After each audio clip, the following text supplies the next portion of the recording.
안녕하세요. 수대남입니다.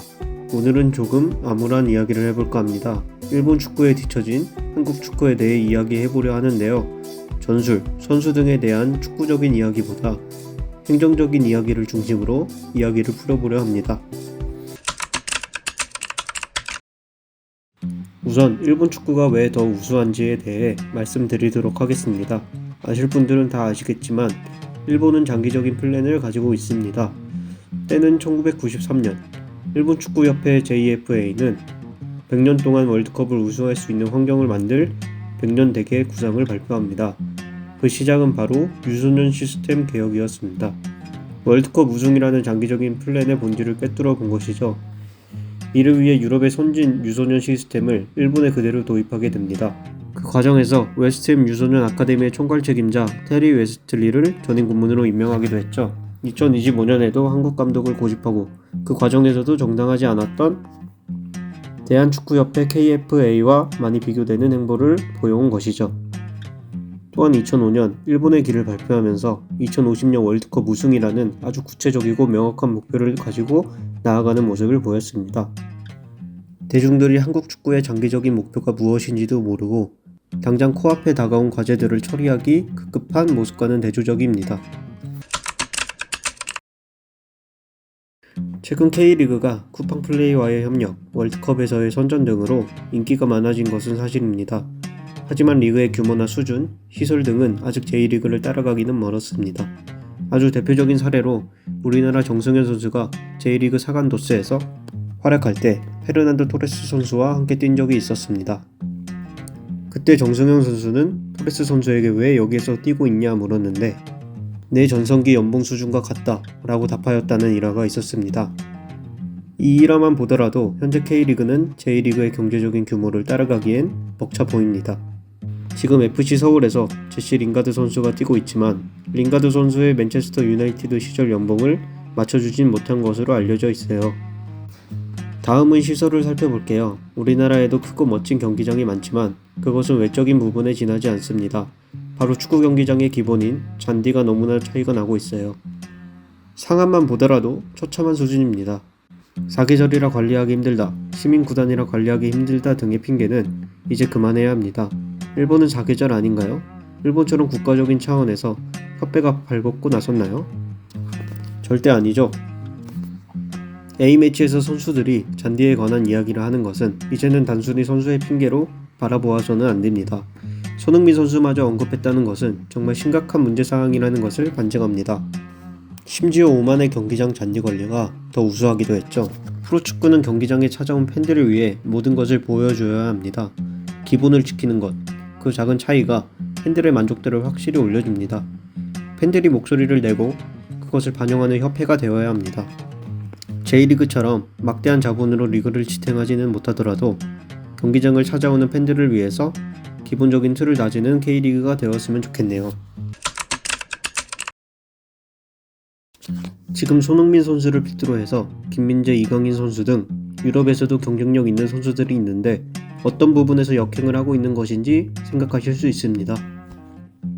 인트로에서 말했듯 저는 그런 부분을 말하려 하는 것이 아닙니다. 대한축구협회를 필두로 한 무능한 세력들에 관한 이야기입니다. 최근에 정몽규 회장이 사선을 하면서 또다시 암울한 길에 놓이게 되었습니다. 정몽규의 부임 기간 동안 국제대회 성적, 행정적인 부분 등 모든 부분에서 아쉽고 이해가 안 되는 행적들이 많았습니다. 우선 2014년, 2018년 월드컵 및 아시안컵 성적은 상당히 아쉽습니다. 특히 두 번의 월드컵 직전 감독을 선임하는 당시 협회 행보는 조금은 이해가 되지 않는 선택이었습니다. 또한 2019 아시안컵 의료진 문제를 비롯해서 2023 아시안컵 탁구 사태 언론 보도 등은 협회가 정말 선수를 보호하고 축구에만 집중할 수 있게 해주는 단체가 맞는지 의문이 들었습니다. 그리고 개인적으로 작년 감독 선임 과정보다 더 최악이었던 사건은 2023년 승부 조작 사면이었습니다.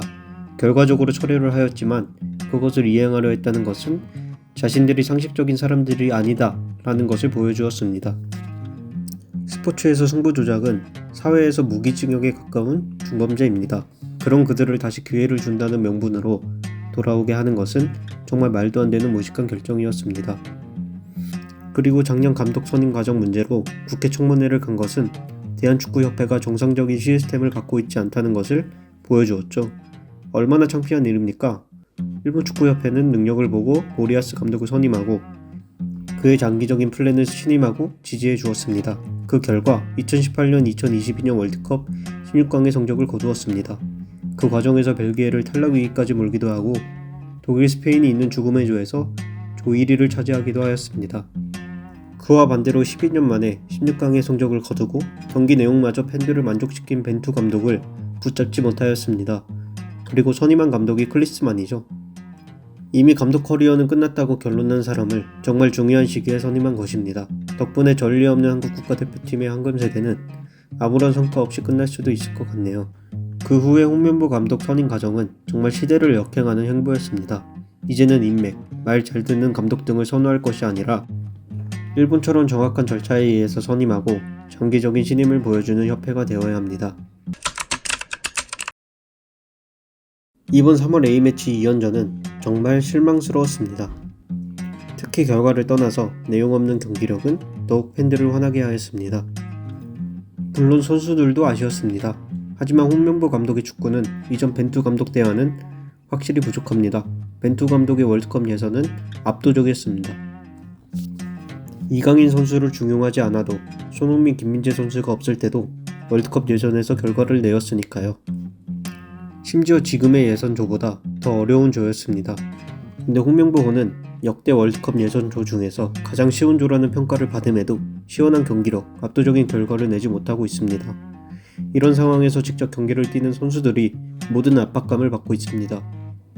감독은 부진에 대한 답변에 이유를 모르겠다라 답변하는 상황입니다. 협회는 여전히 믿음이 가지 않는 상황이고요. 또한 몇몇 선수들이 부상의 위험이 있거나 이제 막 부상이 복귀했음에도 어떻게든 탈출하려는 감독과 협회의 결정은 선수들을 자신의 수단으로밖에 보지 못하는 것처럼 보였습니다. 한국 축구는 선수들에게 감사해야 합니다. 부실한 운영, 열악한 환경에서도 차범근, 박지성, 손흥민, 최근 김민재, 이강인 등의 활약으로 이 빠진 독을 어떻게든 막고 있으니까요. 최근 한국 축구 국가대표팀의 인기는 협회 덕분이 아닙니다. 선수들의 활약, 인기, 벤투 감독 시기 월드컵 성적 덕분이죠. 저번 아시안컵 선수들의 불안은 선수들의 책임도 분명히 있습니다. 하지만 책임을 지라고 만들어 놓은 협회장 및 임원직, 감독은 그때 당시 무엇을 하셨나요? 오히려 자신들이 비판받을 때 선수들을 방패로 삼는 것이 정말 어른이 되어서 할 수 있는 행동인가요? 이번 정몽규 선임 과정에서 실망한 부분은 정몽규 협회장뿐만이 아니었습니다. 작년 정몽규를 비판했던 한국 지도자협회 수많은 축구인들이 정몽규 당선이 유력해지자 지지를 표한 행동이 정말 실망스러웠습니다. 또 정몽규 협회장이 선임된 걸 어떡하겠습니까? 월드컵을 1년 앞둔 시점에 감독을 또 교체하는 것도 굉장히 리스크가 있고요. 정몽규 부임 2014년부터 현재 2025년까지 선수들이 잘하길 기대하고 응원하는 방법밖에는 없다는 것이 여러모로 슬픈 현실입니다. 저는 일본 축구를 더 높이기 위해 이 영상을 만든 것이 아닙니다. 그저 안타까운 현실을 직시하고 앞으로 나아가기 위하는 마음으로 이 영상을 만들었습니다. 다음 A매치 성과와 K리그의 흥행을 바라면서 영상을 마치겠습니다. 영상 봐주셔서 감사합니다. 영상은 매주 월요일이나 토요일에 업로드 됩니다.